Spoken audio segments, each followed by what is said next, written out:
Brady, welcome back. It looks like the crypto markets are moving in the right direction. I hope that has a good impact on our DeFi space. I do want to say that none of this is financial advice. Make sure you understand the risks before you get involved with Hedera DeFi. But with all of that out of the way, Brady, you ready to go? Yeah, let's get into it. All right. Another thing that I want to say is, of course, this wouldn't be possible without Bonso Finance and Brady coming on here, and of course, support from other teams out there like Saucer Swap. So we certainly appreciate them coming in. But Brady, without further delay, let's jump into some of these metrics. Awesome. So to kick things off, as usual, let's jump into DeFi TVL, which is inclusive of liquid staking. The network is sitting at about 194.63 million in total value locked across DeFi on Hedera. Within the last 24 hours, that's up by about close to 2%. Which is great to see. DeFi Llama has had some updates actually in terms of the way that they present this data. So there's a bit more data that exists now if you go to Hedera's page on DeFi Llama, which is cool, as well as like any other projects. So definitely check that out if you haven't. With the market changes that we've seen over the last week or so, it's definitely brought us up a little bit just with price changes. So that's great to see. Hopefully, the market is coming back in terms of what we've kind of hoped for and anticipated with regards to the way that these cycles play out, at least like the last cycle was. So yeah, we'll keep watching. Yeah, good to see. And it's good to see that they're updating their metrics as well. It should make things a little bit more interesting for us. Yeah, no doubt, no doubt. Next up is monthly DEX volume. So the last session that we had was still within April, so no big changes here. We're reporting on the same numbers that we reported last time as we do usually for the previous month, so the month of March. What I did do is actually break this out in HBAR denominated value as well as USD denominated value. So, what we're seeing here in terms of USD value, as mentioned before, around $416.8 million. Across all dexes on Hedera, which is great. It's a little bit of a dip from like the peak that we hit at the beginning of 2025, but hopefully April is up a bit more and follows the trend of the rest of the market. In HBAR denominated value, I think it's a more reflective measure of DEX volume, TVL, things of that nature, because Sure. the price changes are so volatile Yeah. in Yeah. US dollar value. So it's kind of more flat, to be honest. I mean, since the sort of start of this cycle at the end of October or into November, it's kind of a bit more leveled out and even, which is cool to see. Cool. Next up is Stablecoin TVL and Stablecoin liquidity. On Hedera, USDC, a native USDC is the stablecoin of choice that everyone's sort of aligned around. For TVL, we're looking at about 8.43 million, which is great to see. This is up from previous metrics that we've had that was around, I think, 7 million from the last session that we had. So it looks like Saucer Swap's TVL for Hedera native USDC is back on the rise. Bonzo's has stayed pretty consistent and crawling sideways, which is, it's good. If you look back at the last DeFi Corner, we were talking about the campaign that Bonso Finance ran around liquidity incentives for USDC, and you can sort of see that spike where it started in the middle of March. Mm-hmm. That's when liquidity incentives campaigns were turned on for a few weeks. What's good to see is even with them having been turned off now for almost a month, the TVL in Bonso Finance for Hedera native USDC stayed. So yeah, there was a tiny dip, but it looks like that campaign was overall successful when rewards were reduced back to the previous levels. That USDC stuck, which is really cool. And it kind of is a great data point to prove that, hey, if we juice across the ecosystem incentives for USDC, it's likely that we're going to see more influx into DeFi, and that liquidity is going to stick around. So hopefully there's more that we can do with that data, possibly campaigns in Bonzo or campaigns in Saucer Swap or other protocols. We'll see what pans out from that. It makes perfect sense to me. Just seeing what some of the rates are, we're going to cover those here at the end of the show. But just considering that once you get in, if you've gone to the trouble for actually bringing that liquidity into our ecosystem, you're going to do it and you're going to want to stick around, especially with some of those rates we're seeing. No doubt. Yeah. Yeah. And if it's an introduction for like a new person too, like net new user, net new liquidity, where they purchased Hedera native USDC on like crypto.com or Binance and brought it in, it's possible too that that's not only, keeping the TVL in, but also introducing those new users to other protocols, other yield opportunities, things to do in the ecosystem. So hard to track that, but my hope is that that's actually what's happening here and driving a lot of what we're seeing. And then stablecoin liquidity. So again, just a quick summary between the difference between these two. So TVL is native USDC that's brought into the ecosystem, and it's a portion of the total circulating supply that is supplied to DeFi protocols. In this case, we're reporting on Saucer Swap and Bonzo being the two largest. Circulating supply of stablecoin liquidity on the network is just the total amount of USDC that is considered owned by individuals in accounts or institutions in accounts that is able to be utilized for whatever purpose you'd want to, whether it's payments or playing in DeFi or whatever. We've seen a huge rise in stablecoin liquidity just within the last like week or so. So we had that one step up that we reported on in the last DeFi corner. It looks like we had another sort of step function that took place for more liquidity. Every time we talk about circulating supplies of stablecoin liquidity, we start to speculate on who it is, what it's for, why it's there. I don't have too much insight into that, just given the permissionless nature of the network. But my hope again is that this circulating supply that's been added into the network is going to eventually be routed into DeFi or for other use cases on the network. Maybe it's institutional use cases, something like ArcX. If they have a platform, obviously you need stablecoins to be able to purchase, tokenized assets, RWAs through there. So it could be that. It could be, institutional money that's flowing in that's taken an interest in, Hedera's ecosystems and DeFi. I know also looking at the carbon credit space, it was a big unlock for them to be able to get more accessibility to Hedera native USDC again through crypto.com and Binance. And so it's possible that, something's cooking with regards to those carbon credit platforms. There's a number of them on Hedera now. So.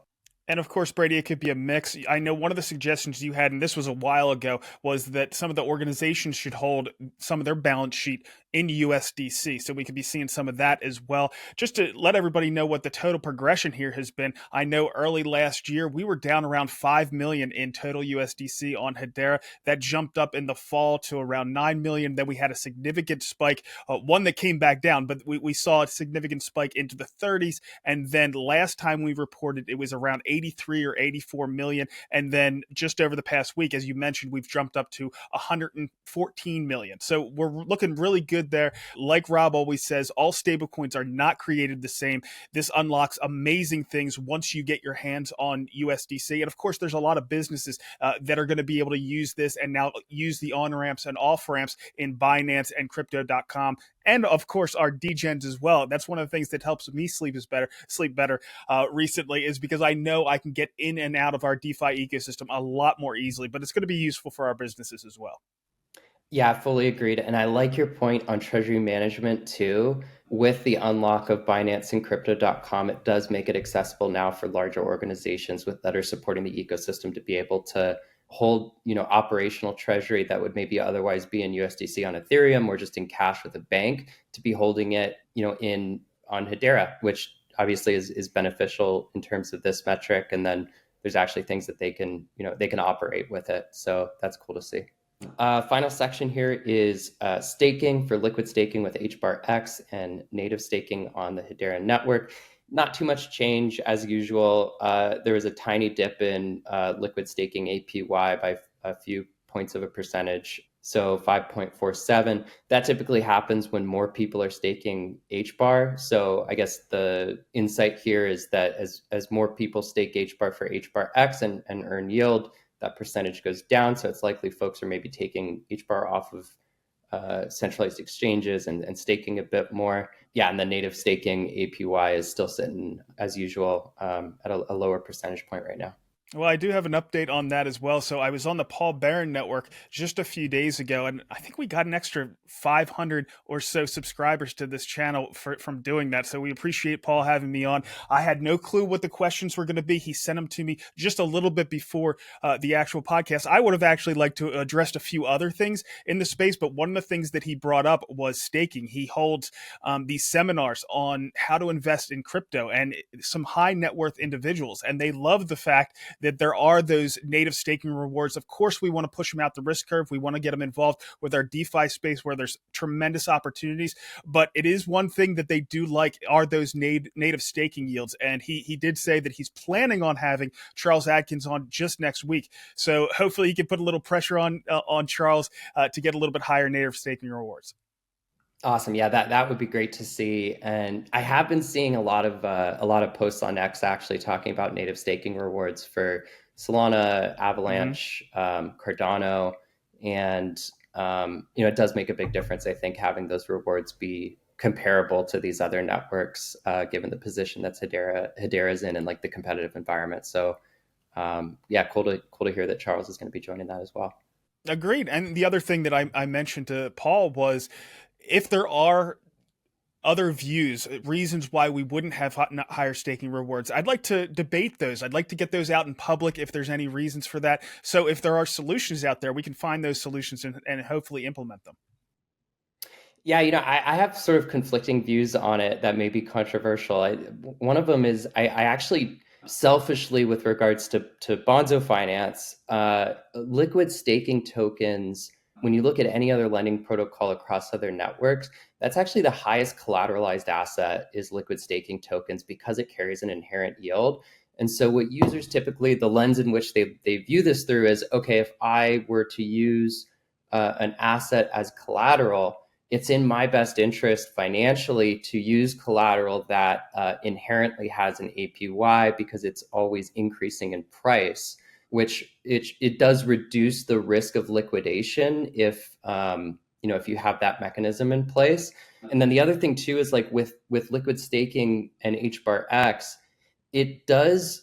there's a behavioral force that says, hey, you can get a large APY on HBAR, but you have to join the DeFi ecosystem. And so for folks, I think there just needs to be more awareness about it, though. It's not exactly easy, but for the folks that do look into, hey, does HBAR have staking, and they come across Stater Labs, it's likely a lot of them are going off of DEXs and saying, oh, okay, well, I get Hashpack, and then I go to Stater and I stake my HBAR and receive this liquid staking token. So I've got to imagine it has some behavioral drive towards getting more folks into the DeFi ecosystem and actually playing on chain. But to your point, though, overall, I feel like the ease of staking, and for a lot of people, they just don't want to play in DeFi, but they do want to have exposure to the asset. And so I see benefits to both, but selfishly see HBAR and liquid staking being a big benefit to the ecosystem. I understand that, but I also I want to provide incentives for those that provide capital under our ecosystem, and of course, those are the ones that they're buying HBAR. That's how we incentivize bringing capital into our ecosystem. As far as bringing talent into our organizations, you do that with salaries, you do that with bonuses. So the discrepancy between those two can cause issues as well. And then the other thing is Hedera builders. So some of your revenue is in HBAR itself. Of course, SaucerSwap, their revenue is in HBAR itself.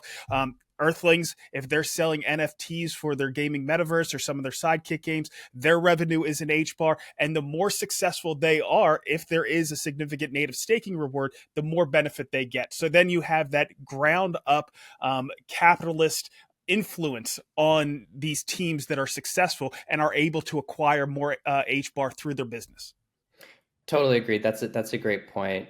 Also, I think it may be overlooked more easily too is when you think about these networks as an economy and you view staking as a mechanism within that economy, the same way that like in the US economy, there's like fiscal and monetary policy, and there's these levers that you can pull to change behavior. And so with it being this low and not really maybe thinking deeply through, or maybe they have, but thinking deeply through, hey, what can we do with this lever and actually affect change in an outcome that we want to see? Sure. There's probably a lot of value to that as well. Agreed. So let's jump into some Hedera DeFi news. Awesome. Let's do it. So starting off with Bonso Finance, last week there was a new listing of an asset, the KBL, the Kabila asset. So folks can supply and borrow that on Bonso Finance now. They can use it as collateral to be able to borrow other assets. There is an liquidity incentives APY. So, big thanks to the Kabila team who provided that. So it's sitting at around 7.72% right now for supplying, which is great. And then we've had a bunch of UX improvements as well. So a lot of it is sort of niceties for end users, things that are sort of like life improvement sort of things. So the ability to have a notification system now. So we introduced within the protocol notifications that have the latest updates on our Bonzo Bytes weekly session. Anytime there's a new asset listing, any changes to protocol parameters. Right now, it's very much so like a global notification system that talks about some of these high-level changes that are applicable to everybody across the board. But what it does is it's a starting point for being able to do more individualized and personalized notifications for users. So, if you have down the road when you have positions open, if there's maybe a liquidation that took place on your position, having that appear in the notification system, or anything else that happens that's like unique or specific to individuals, we see that evolving into being more personalized. So that's been great. And then also the introduction of some cosmetic changes that lay the foundation for a revamp on the UX. I think both Bonzo and SaucerSwap right now are looking at UX as such a big differentiator, and also recognizing that in order for the Hedera DeFi ecosystem to really build trust with net new users and even especially institutions, as we're getting more attraction and adoption and eyes on us, wanting to really up level what the user experience looks like, making it super crisp. As cosmetic and sort of superficial as a lot of that might be, I think in DeFi and across the Web3 space, UI UX really is a big differentiator, especially just given how open source everything is, where a lot of code is repurposed for various protocols. And so it's always like community and UX that ends up being a moat of sorts. So we're excited about that. Kind of bled here into the SaucerSwap updates. So new branding, they've revealed a new logo, which is pretty cool, on their X feed, and they're hyping up this, sounds like substantial change to the UX. So excited to see what that looks like. I know they've already done such a really good job with UX in the first place. And so excited to see what that reveal is going to look like. In addition, they've done updates to their data API. A lot of the ecosystem is utilizing SaucerSwap's data API for price feeds. One example is like Hashpack is using that. There's various places in Bonzo that are using the data API on SaucerSwap, not for mission critical things because we wouldn't want to rely on like centralized infrastructure, but for more cosmetic and data information type things. We'll pull from that and display it. And so it sounds like there's some updates on that front, which is cool to see. Well, right now I'm scheduled to have SaucerSwap on in mid-May, so it's been a long time coming. I should have had them on before this, but I'm looking forward to that conversation. I'm sure they'll be able to run through some of that stuff that you're covering. I see the next thing on your list is EdisSwap, and I actually wanted to cover that. It's a DEX aggregator. They have a couple different services. They have one where they can bridge native assets between different platforms using Layer 0. I did an interview on that, but they also have their DEX aggregator. So I was testing that out, trying that out, and it does have some significant benefits. You're saving, of course, it's looking at the different dexes that we have out there and seeing what the best value is. I'm not sure all the different things that they do to try to save you a little bit of money, but I will say that it's not just a few basis points. I saw savings up to about 0.5% compared to some of the other ways you could have acquired tokens. I know I was doing it to acquire some karate token recently, getting ready for the next event. event, and I saw some real benefits. I did have a couple hiccups at times as far as the UX, but for the most part, it worked fine, and you saved a little bit of money. So I loved the fact that it's kind of taken a lot of the guesswork out of it for you. So shout out to EdisSwap. It's something that for me was flying under the radar for way too long, and I'm glad I started using it. Awesome to hear, and very cool on the interview with them as well. I actually still need to check that out. But agreed with you in terms of cost savings. I've used it before personally. Just there's a lower front end fee actually going through EdisSwap than maybe going directly to various dexes. One thing I would love to see, and maybe this is covered in the interview, I'm not sure, is and you mentioned this over text, is there's almost arbitrage opportunities that exist for certain dexes where maybe the prices aren't aligned, where you can actually get more of a token by swapping from another one. So yeah, it'd be interesting to see that evolve actually, or maybe that's like an AI use case, is it investigates and notifies you, hey, there's this opportunity where you can purchase these assets at a discount if you swap it with this other asset. That would make a lot of sense, but that's the thing. It can't just be that UX fee because the benefit you're getting changes. So there's other things that are factored into that. I'm not sure if that's because, well, it certainly could be because different dexes get out of whack with one another, and there's not effective arbitrage taking place to keep those prices the same. So it kind of takes that guesswork out of it for you. No doubt. Yeah. Yeah. And I think they're positioned really well too for like this next phase of DeFi on Hedera. If my sources on this are right, we are going to see an influx of more protocols in DeFi on Hedera. And, when you start to get more dexes, for example, or dexes that have unique functionality and really sufficient liquidity blown out, those arbitrage opportunities and obviously aggregators end up becoming a really powerful tool. So I feel like they're positioned really well for this next phase. And I see you wanted to touch on some of the stuff that's coming out of Hashgraph Online as well. Yeah, so Bonso Finance Labs is a member of the Hashgraph Online DAO, and we're really excited about all the work they do. We've used one of their standards, the HCS 20 standard, for the point system that exists in Bonso Finance, so verifiable auditable points. Their team is just absolutely crushing it in terms of the progress that they've made. Last DeFi Corner, we talked about the Coven AI hackathon that is running right now with about $30,000 in prizes. So they've done a ton of work alongside Hedera and THF to run events like that and get people using some of these new tools that are available on the network. One of the interesting updates is just around them having these standards be more available with Hyera.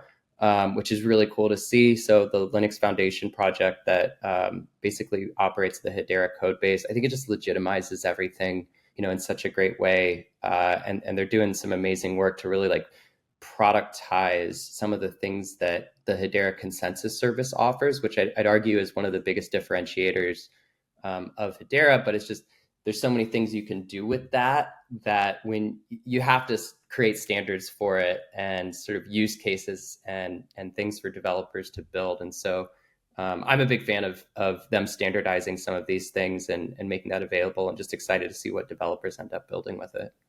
Good to hear it. Now, I did use, I see the next one up on your list is hgraph.io, and I did use some of their new tools that they have out there for looking at some data and some analytics. So what do you have for us on that?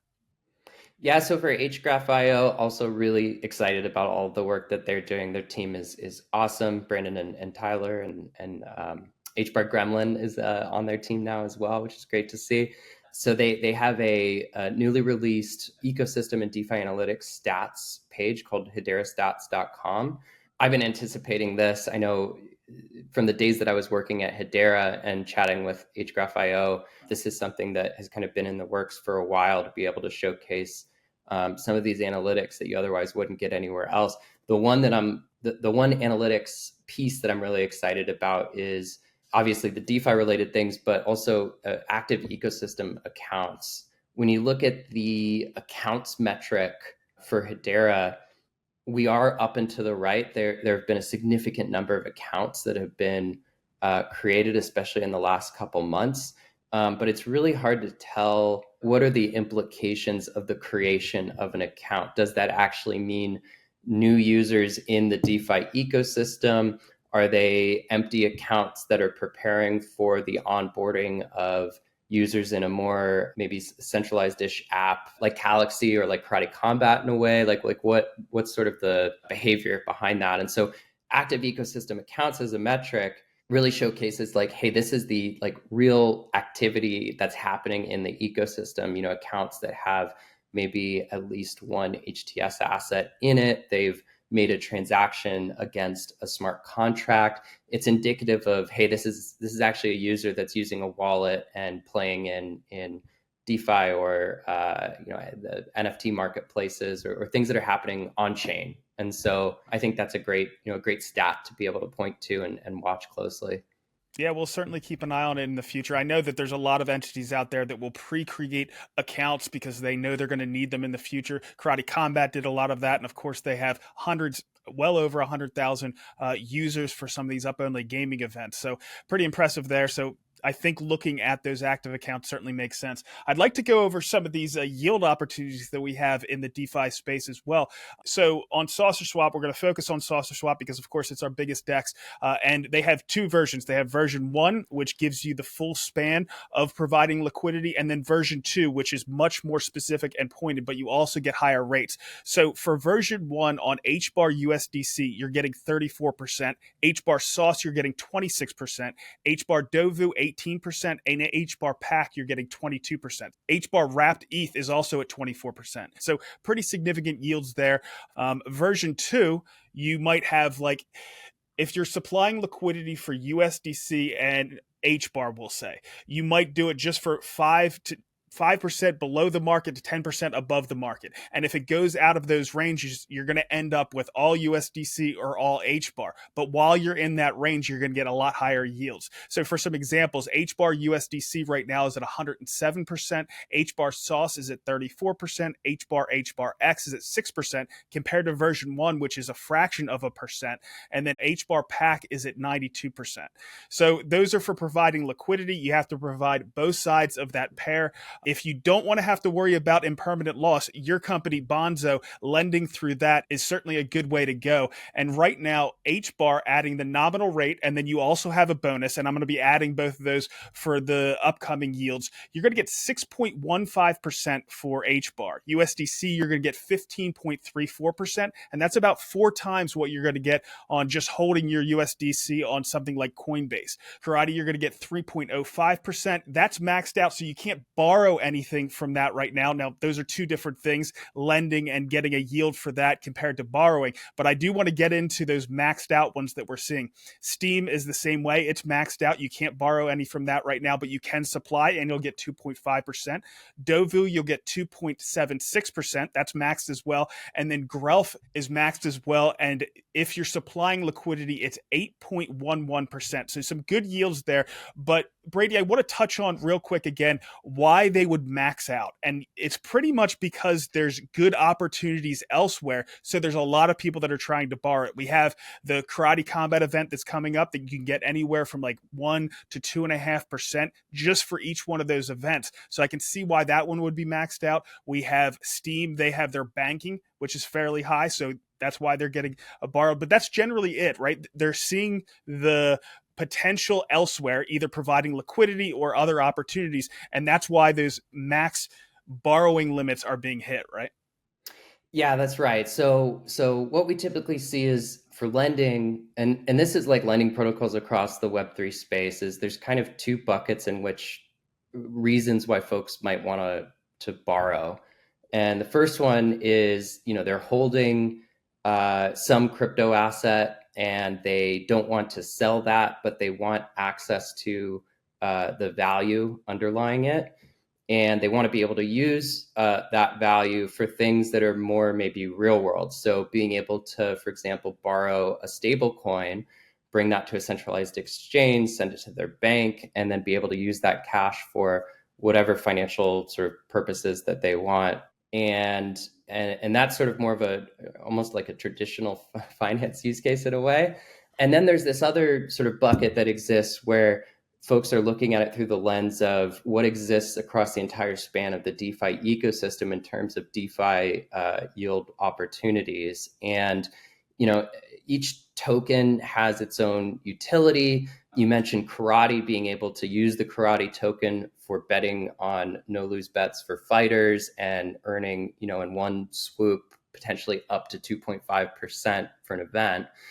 Or there's yield opportunities for supplying these assets to saucer swap. And you talked about some of those before. And so it's often people are looking at it through the lens of, I'm paying this much in interest to be able to borrow this asset, but I'm able to actually take it and go earn more than I'm paying for this, that, or the other opportunity that exists across DeFi. So we sort of see it through the lens of those two buckets. And then the maxing out of borrow. So there's caps on borrowing that are set based on a token amount. And the biggest reason actually that those caps are set for borrowing is more of a risk aversion and risk parameter configuration. There's a number of assets that exist in the Hedera ecosystem that have less liquidity than would be maybe considered optimal on decentralized exchanges like saucer swaps. Saucer swaps obviously being the primary DEX. And when you use like systems thinking to think about the full landscape of the DeFi ecosystem and all of the capabilities that exist between lending protocols and decentralized exchanges and liquid staking, when you give people those capabilities, it opens up the door to the possibility of various economic exploits, which is risk. It's significant risk. And there's a number of things that you can do to reduce risk. For Bonso Finance, it's about setting those parameters very strictly. And, there's probably 6 or 7 parameters that exist on a per asset basis. We work with an AI ML engineer expert who builds financial models or risk models based on a variety of variables on an individual asset basis. So looking at the risk of each asset based on maybe how much liquidity is in saucer swap, what's the normalized volatility of that asset over a 30-day period, a 3-month period, or a 6-month period, factors in all of that information into a model and then outputs what the optimal risk parameters are. And again, going back to sort of the amount of liquidity that's available in saucer swap, when an asset has low liquidity on a DEX and it's not trading on a significant number of exchanges, what it opens the door is to possible like price manipulation that's more easily. You need less capital to be able to manipulate prices. And so by setting those borrow max rates at a token amount, a big part of it is it's based on the liquidity that's available in saucer swap. And if those caps didn't exist, there are various things that could possibly be done that manipulate prices or make it very unfavorable for people who are creditors or lenders in Bonso Finance. So overarching goal and in summary, I think lending protocols introduce like extremely new variables to an ecosystem. And it does open the door to a larger landscape of economic exploit vectors. And so it's really important to be looking at the introduction of a lending protocol and all of those parameters and the assets that are listed in a very conservative way with regards to risk. Otherwise, it's not isolated just to the lending protocol, but that risk actually extends out into the entire ecosystem. It becomes systemic. So our whole thing is just wanting to make sure that we obviously not only protect Bonzo and users of Bonso Finance, but also the assets and users and protocols across the rest of the ecosystem. So we take that very seriously, and we're trying our best to ensure that that's accomplished. Brady, that makes sense. It seems like you're being pretty conservative with that. And the fact that we are seeing some of these limits be hit because there's a fair amount of capital available on here, it means there's demand. It means there's demand within our DeFi ecosystem. There was one other token that I wanted to touch on, and that's KBL. That is the native token for Kabila, the NFT marketplace and launchpad. And they have some pretty good rewards as well, which gets their yield for lending KBL up to 8.11%. And of course, you can go on the app for Bonzo and you can take a look at all of these yields. You can go on SaucerSwap and go to their liquidity page and you can find all the yields. You can organize it between V1 and V2. So all this information is out there. We just wanted to highlight a few of them. But Brady, that's pretty much all we have for today. Thanks for coming on, and we'll see you in a couple weeks. Awesome. Yeah, as always, thanks for having me on. Really appreciate it.